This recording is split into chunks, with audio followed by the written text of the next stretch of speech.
الحمد لله رب العالمين والصلاة والسلام على سيد الأنبياء والمرسلين محمد وآله وأصحابه أجمعين.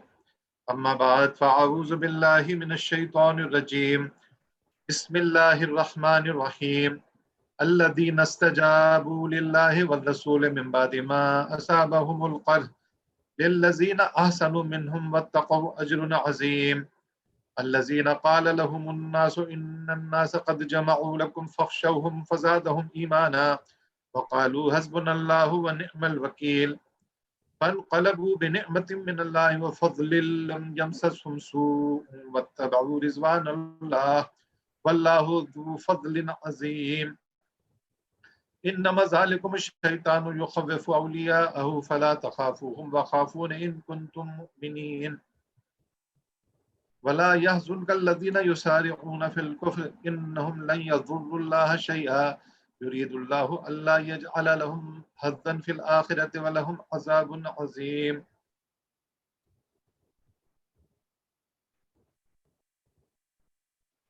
إن الذين اشتروا الكفر بالإيمان لن يضروا الله شيئا ولهم عذاب أليم.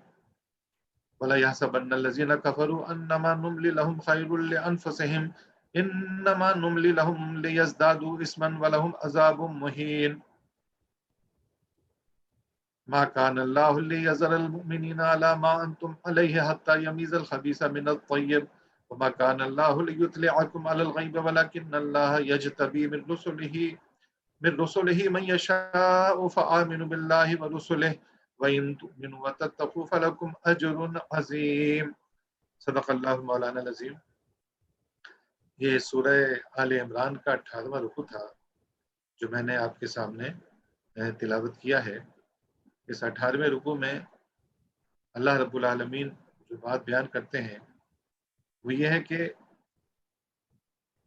جن لوگوں نے زخم کھانے کے بعد بھی اللہ اور اس کے رسول کی پکار پر لبیک کہا، ان میں جو اشخاص نیکوکار اور پرہیزگار ہیں ان کے لیے بڑا اجر ہے.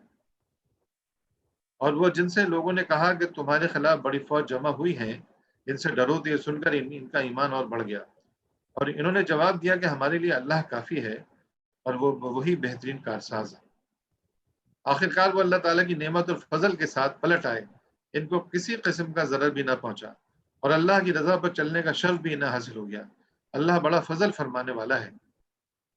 اب تمہیں معلوم ہو گیا کہ وہ دراصل شیطان تھا جو اپنے دوستوں سے خواہ مخواہ ڈرا رہا تھا.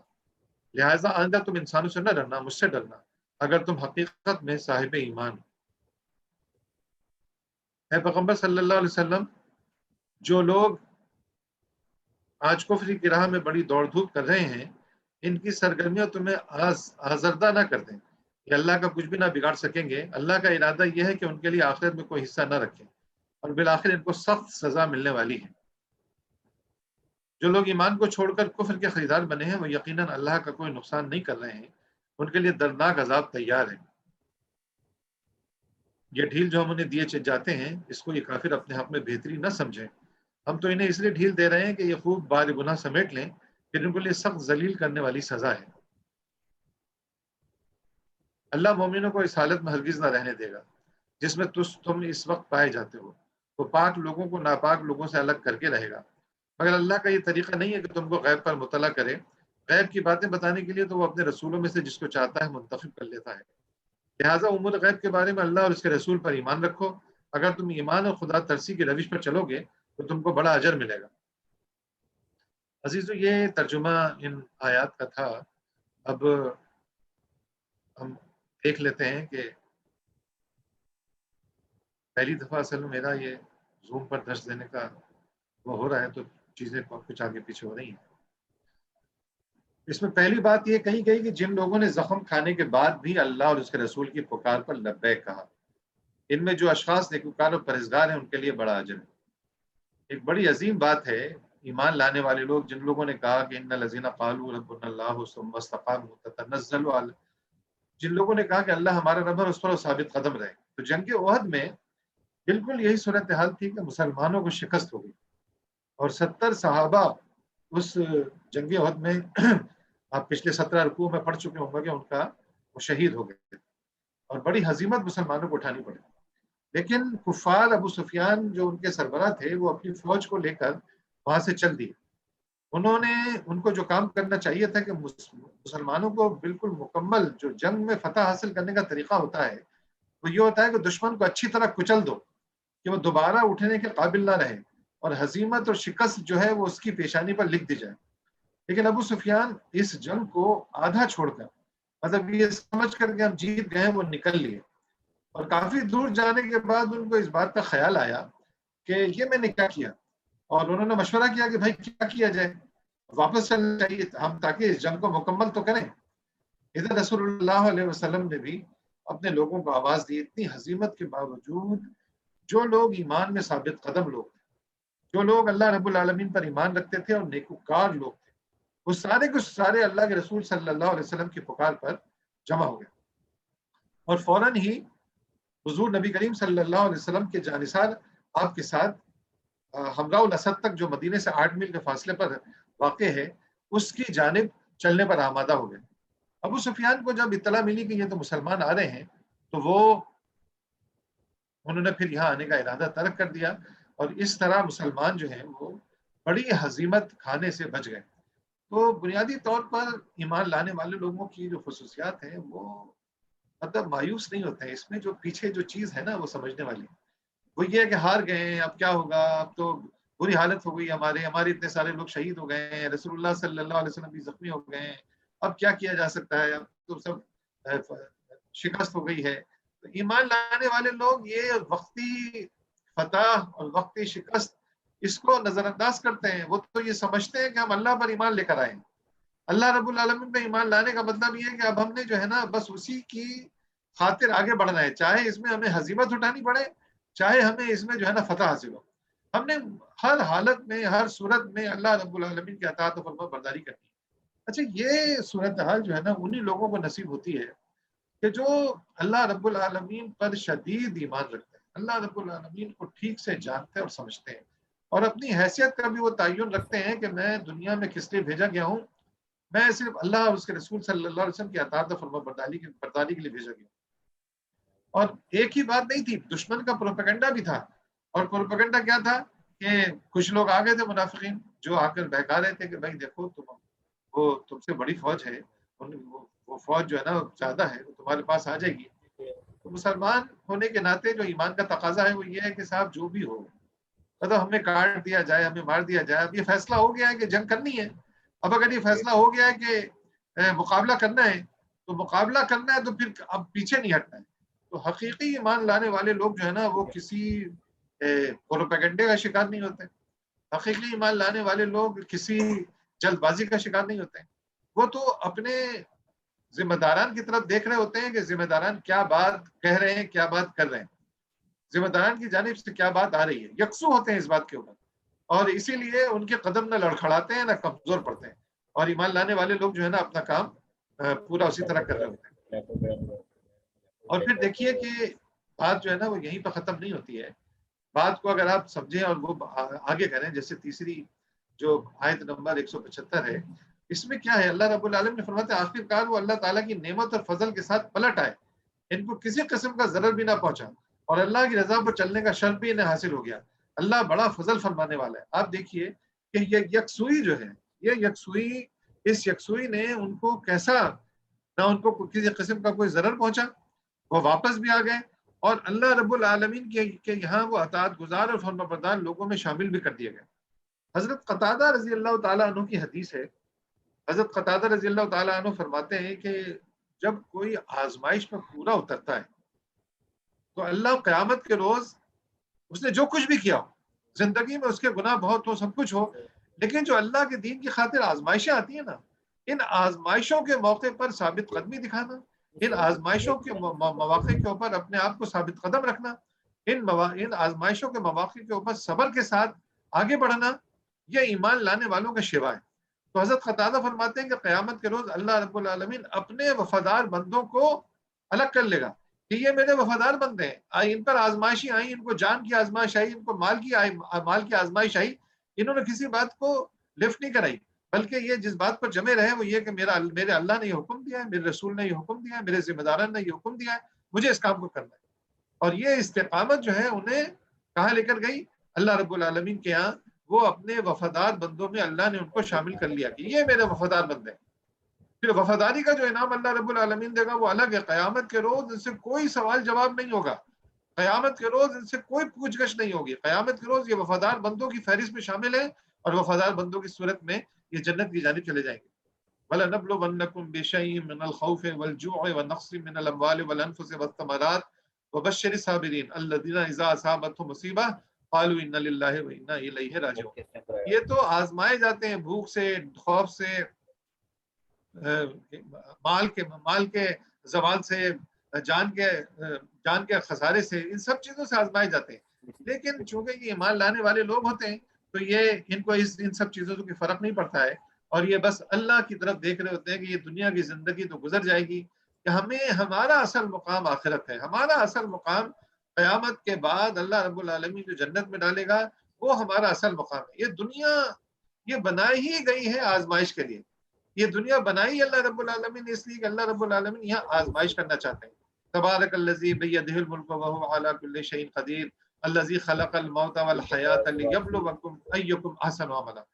فرمایا رب العالمین نے بڑا متبلی کا پروردگار، بڑا مالک الملک ہے، وہ فرماتا ہے کہ ہم نے زندگی اور موت کو ایجاد اسی لیے کیا ہے کہ ہم یہ دیکھنا چاہتے ہیں تم میں کون احسن اعمال کرنے والے ہیں، وہ ایسے کون لوگ ہیں جو تابعدار اور وفادار ہیں۔ تو یہ آزمائشیں بنیادی طور پر اس بات کو آئیڈینٹیفائی کرتی ہیں کہ گناہگار بندہ ہو، نیک بندہ ہو، لیکن ان آزمائشوں کے اوپر اسے ثابت قدمی دکھائی کہ نہیں دکھائی۔ اگر ثابت قدمی دکھا دی تو یہ آزمائشیں اس کو اللہ رب العالمین کے وفادار بندوں کی فہرست میں شامل کر دیتی ہیں، اور اس طرح جو ہے نا بندہ اللہ رب العالمین کے وفاداروں میں شامل ہو جاتا ہے، تو پھر اس سے کوئی سوال جواب قیامت کے روز نہیں ہوگا۔ پھر اللہ رب العالمین جو ہے آیت نمبر 170 میں فرماتے ہیں، اے پیغمبر جو لوگ آج کفر کی راہ میں بڑی دوڑ دھوپ کر رہے ہیں، ان کی سرگرمیاں تمہیں آزادہ نہ کر دیں، یہ اللہ کا کچھ بھی نہ بگاڑ سکیں گے۔ اللہ کا ارادہ یہ ہے کہ ان کے لیے آخرت میں کوئی حصہ نہ رکھے، اور بالآخر ان کو سخت سزا ملنے والی ہے۔ یہ جو بڑی چکا چوند دنیا نا، فلا یغرنک تقلب الذین کفروا فی البلاد متاع قلیل ثم مأواہم جہنم، یہ جو دنیا کے چکا چوند ہے، یہ جو مصنوعات کا ایک انبار لگا ہوا ہے، مصنوعی چیزوں کا ایک انبار لگا ہوا ہے، یہ مصنوعات، یہ دنیا کے چکا چوند، یہ کافروں کی بڑی دوڑ دھوپ، یہ بڑے آگے بن گئے ہیں، یہ ایمان لانے والے لوگوں پر ان کی سرگرمیاں آزادہ نہ کرتی ہیں، یہ آدمی مایوسی کا سبب نہیں بنتی ہیں۔ اللہ رب العالمین نے فرما دے کفر کی راہ میں جو بڑی دوڑ دھوپ کر رہے ہیں یہ لوگ، بڑا آگے بن رہے ہیں، ان کو بڑی فتوحات حاصل ہو رہی ہیں، اس سے تم مایوس مت ہونا، آزادہ مت ہونا، یہ اللہ کا کچھ بھی نہیں بگاڑ سکے۔ اللہ کا ارادہ یہ ہے کہ ان کے لیے آخرت میں کوئی حصہ نہ رکھے، اور بالآخر ان کو سخت سزا ملنے والی ہے۔ یہ بنیادی طور پر وہ بات ہے۔ اس کے بعد پھر دیکھیے اللہ رب العالمین فرماتے ہیں، جو لوگ ایمان کو چھوڑ کر کفر کے خریدار بنے ہیں وہ یقیناً اللہ کا کوئی نقصان نہیں کر رہے، ان کے لیے دردناک عذاب تیار ہے۔ یہ دو طرح کی باتیں ہیں، ایک تو یہ ہے کہ وہ لوگ جو کافر ہیں، ایمان کو قبول نہیں کیا انہوں نے، اور ایمان کو قبول کیے بغیر وہ کفر کی راہ پر چل رہے ہیں، تو ایسے لوگ کفر کے خریدار بنے ہوئے ہیں، اللہ کو کوئی نقصان نہیں کر رہے، وہ ان کا اپنا نقصان ہو رہا ہے۔ اور وہ لوگ بھی جو ایمان لے کر آ گئے تھے، بتا رہے تھے کہ ہم ایمان لے کر آ گئے، لیکن اب جب آزمائشیں آئیں تو پھر کیا ہوا؟ پھر وہ کفر کی طرف پلٹ گئے، وہ کفر کی طرف پلٹ گئے، تو پھر کیا ہوا؟ اللہ رب العالمین فرمائے کہ وہ اللہ کا کوئی نقصان نہیں کریں گے۔ مطلب اللہ کو اس سے کوئی مطلب نہیں ہے کہ تم اس کی اطاعت کرتے ہو یا فرمان برداری کرتے ہو یا اس کی نافرمانی کرتے ہو، تمہاری اطاعت سے بھی اس کی بڑائی میں، اس کی کبریائی میں کوئی فرق نہیں پڑے گا، کوئی بڑا نہیں ہو جائے گا وہ، اور نافرمانی سے وہ چھوٹا نہیں ہو جائے گا۔ یہ تمہارے اپنے لیے ہے، تمہارے لیے ہے سب کچھ۔ اللہ رب العالمین تمہیں ان آزمائشوں سے گزار کر دیکھنا چاہتا ہے کہ تم کس صورتحال کے بندے ہو اور تم کیسے بنو گے۔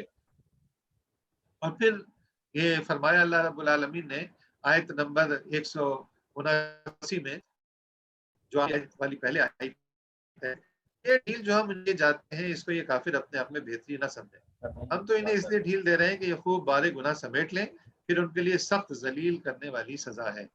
یہ ڈھیل جو ملتی ہے نا کہ بندہ سمجھتا ہے میں تو جرم کر رہا ہوں، میں تو ظلم کر رہا ہوں، میں تو لوگوں کو قتل کر رہا ہوں، میں تو ان پر پھپتیاں کس رہا ہوں، میں ان کی غیبت کر رہا ہوں، میں جو نا ایمان لانے والے لوگ اور دینی تحریکوں کا مذاق اڑا رہا ہوں، اور یہ تو ہارنے والے لوگ ہیں، یہ تو کمزور لوگ ہیں۔ اب وہ جو مذاق اڑانے والے لوگ ہیں اللہ رب العالمین کہتے ہیں تمہیں جو اس مذاق اڑانے کی آزادی ملی ہوئی ہے، تم کو جو ایمان لانے والے لوگوں کو تکلیف دینے کی آزادی ملی ہوئی ہے، تمہیں جو مسلمانوں کو تنگ کرنے کی آزادی ملی ہوئی، تو یہ ڈھیل ہے. اس ڈھیل کی بنیاد پر تم اتراؤ نہیں کہ تم اپنے آپ کو بہتر سمجھنے لگ جاؤ. یہ ڈھیل تمہیں اپنا بار گناہ سمیٹنے کے لیے دی جا رہی ہے. اس کے بعد پھر ذلیل ترین کرنے والی سزا ہے تمہارے لیے، سخت ترین سزا جو تمہیں ملے گی. اس سزا سے بچنے کی تمنا کرو، کوشش کرو، اس سزا میں مبتلا مت ہو. اور پھر دیکھیے آخری آیت میں اللہ رب العالمین فرماتے ہیں اللہ مومنوں کو اس حالت میں ہرگز نہ رہنے دے گا جس میں تم اس وقت پائے جاتے ہو. پاک لوگوں کو ناپاک لوگوں سے الگ کر کے رہے گا. یہ دو باتیں ہو سکتی ہیں. ایک بات تو قیامت کے روز اللہ رب العالمین پاک لوگوں کو ناپاک لوگوں سے الگ کر دے گا. اور دنیا میں بھی جو دین کو لے کر چلنے والے لوگ ہیں، دین پر چلنے والے جو لوگ ہیں، وہ ان کو بھی اللہ بزرگی عطا فرمائے گا، ان کو بھی عزت عطا فرمائے گا، ان کو بھی اللہ تعالیٰ دنیا میں بھی عزت سے سرفراز کرے گا اور آخرت میں بھی سرفراز کرے گا عزت سے.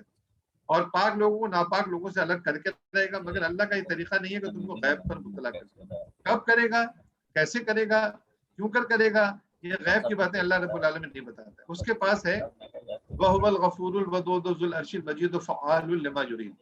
وہ غفور ہے، مغفرت کرنے والا ہے، وہ تم سے محبت کرنے والا ہے.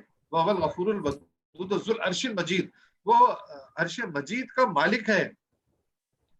فَعَّالٌ لِمَا يُرِيدُ، جب چاہتا ہے فوراً کر دیتا ہے، جب چاہتا ہے اس کو بہترین طریقے سے انجام دے دیتا ہے. اور رب العالمین کیا فرما رہے ہیں، اور ان غیب کی بات، اور لیکن وہ ایک بات کرتا ہے کہ غیب کی بتانے کے لیے وہ اپنے رسولوں سے بھی میں سے بھی جس کو چاہتا ہے منتخب کر لیتا ہے. لہٰذا امور غیب کے بارے میں اللہ اور اس کے رسول پر ایمان رکھو. اگر تم ایمان اور خدا ترسی کی روش پر چلو گے تو تم کو بہت بڑا اجر ملے گا.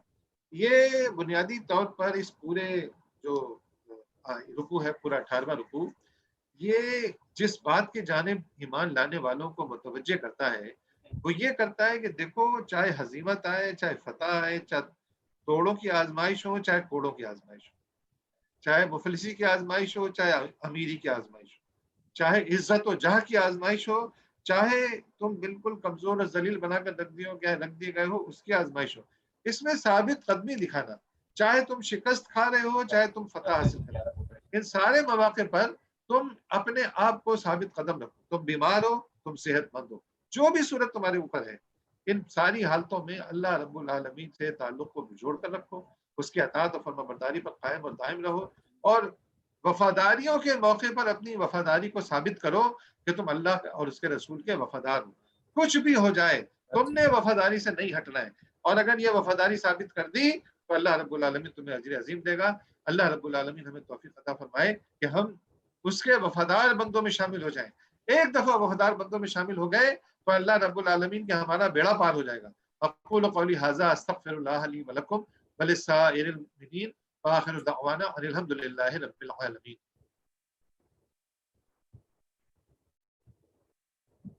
اب آپ کے جو ہے نا کچھ سوالات یہاں پہ تھے. ویسے تو میں نے اس درس میں ان سوالات کے جوابات دے دیے ہیں جو سوالات یہاں پہ مجھے بھیجے گئے ہیں. تو پھر بھی کوئی سوال ہو تو بات رکھ لیں کسی کے پاس.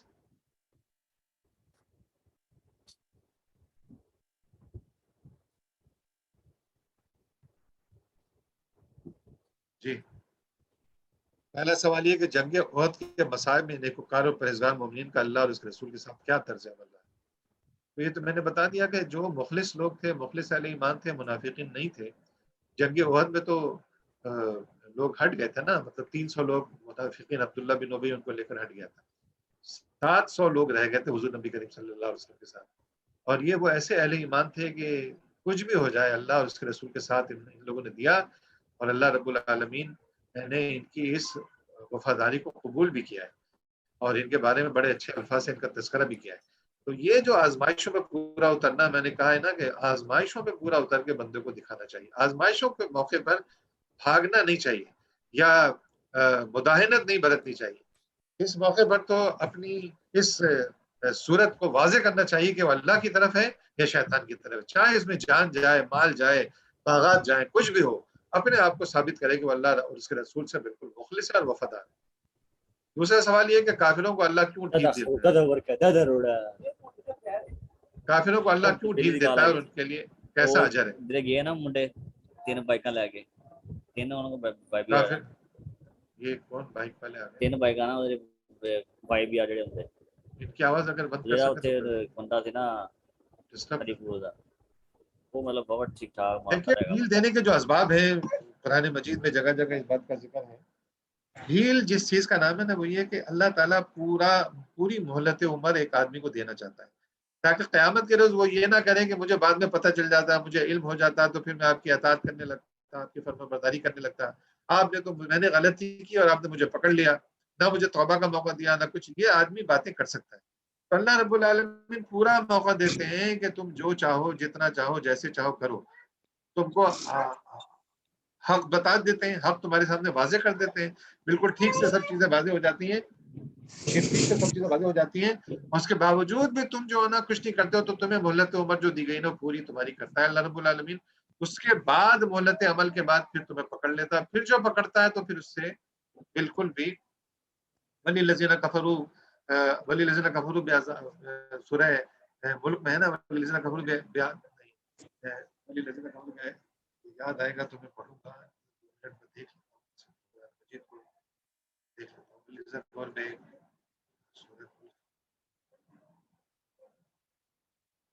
خیر جو بات ہے وہ یہ ہے کہ جہنم میں جب ان لوگوں کو نافرمان لوگوں کو جہنم میں گھسیٹ کر لے کے جایا جا رہا ہوگا اور جہنم اپنی ہولناکی کے سبب پھٹی پڑتی ہوگی اس وقت سورہ ملک میں ہے کہ اس وقت وہ فرشتے ان سے کہیں گے تمہیں کوئی بتانے والا نہیں آیا تھا کیا؟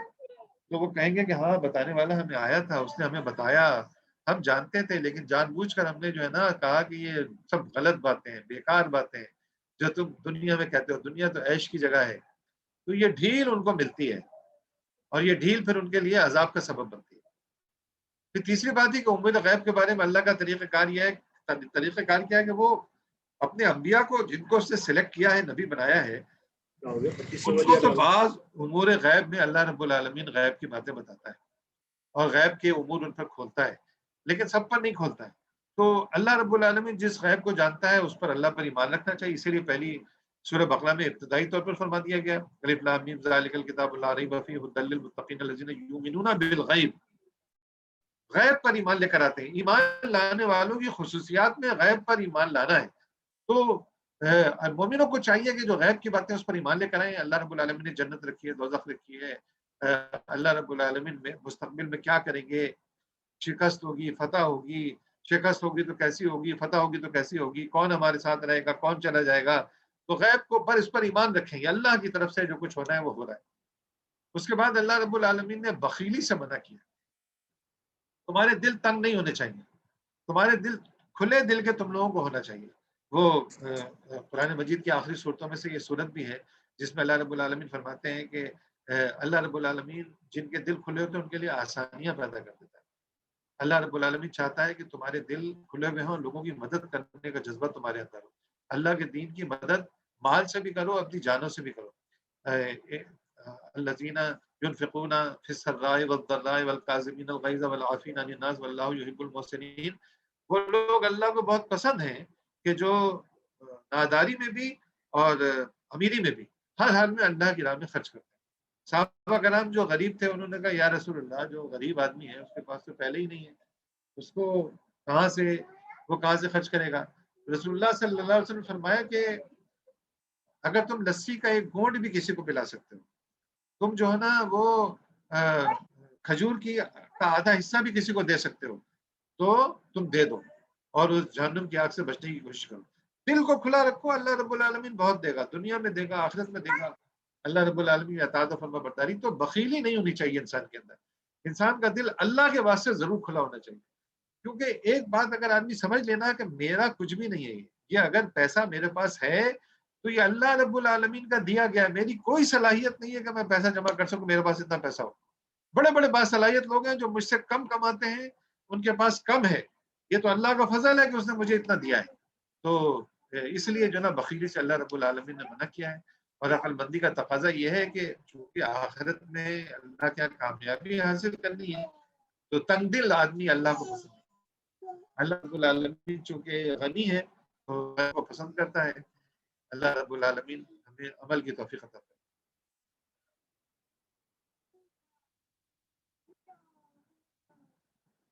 کوئی اور میرے لیے رہنمائی کی بات ہو تو بتا دیں، تاکہ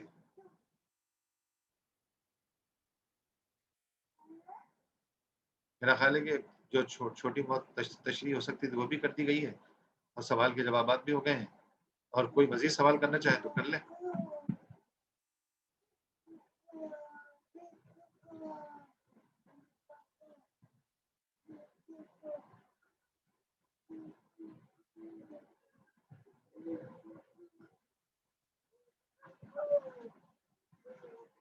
اگر یہ مکمل ہو گیا تو پھر آپ خود ہی بند کر دیں، تاکہ میں سمجھ جاؤں کہ بات مکمل ہو گئی۔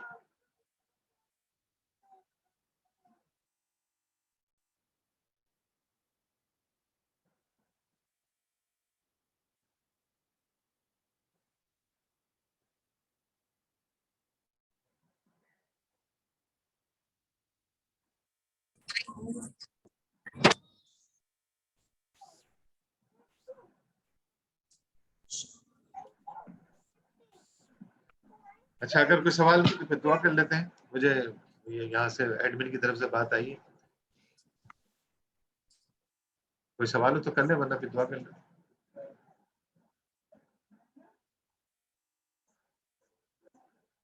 الحمد للہ رب العالمین، والصلاة والسلام علی سید الانبیاء والمرسلین محمد وآلہ واصحابہ اجمعین۔ یا اللہ یا رحمان، ہمارے دلوں کو کھول دے قرآن مجید کے لیے پروردگار۔ اس قرآن مجید سے ہمیں محبت عطا فرما، اور اس کتاب سے پڑھنے والی کتاب نہ رہ جائے کہ ہم اس سے پڑھیں، علم حاصل کریں اور اس پر غور و فکر کریں، یہ صرف غور و فکر کرنے والی کتاب نہ رہ جائے، بلکہ ہم اس پر عمل کرنے والے بنیں۔ یہ کتاب عمل ہے، کتاب رہنمائی ہے، اور اس کتاب کی بنیاد پر ہم معاشرہ قائم کریں اور اللہ کے دین کو قائم کریں۔ اللہ رب العالمین ہماری مدد فرمائے، ہمارے گناہوں کو معاف فرمائے، ہماری کمزوریوں کو دور کر دے، ہمیں توفیق عطا فرمائے کہ ہم دین کے تقاضوں کو اچھی طرح ادا کر سکیں اور فرنٹ مین لوگ بنے، آگے والے، اللہ کے آگے والے بندے بننے کی کوشش کریں، پیچھے رہنے والے نہ بنے۔ اللہ رب العالمین ہماری دعا کو قبول فرمائے۔ اللہم صلی وسلم محمد وآلہ وصحبہ اجمعین، آمین برحمتک یا ارحم الراحمین۔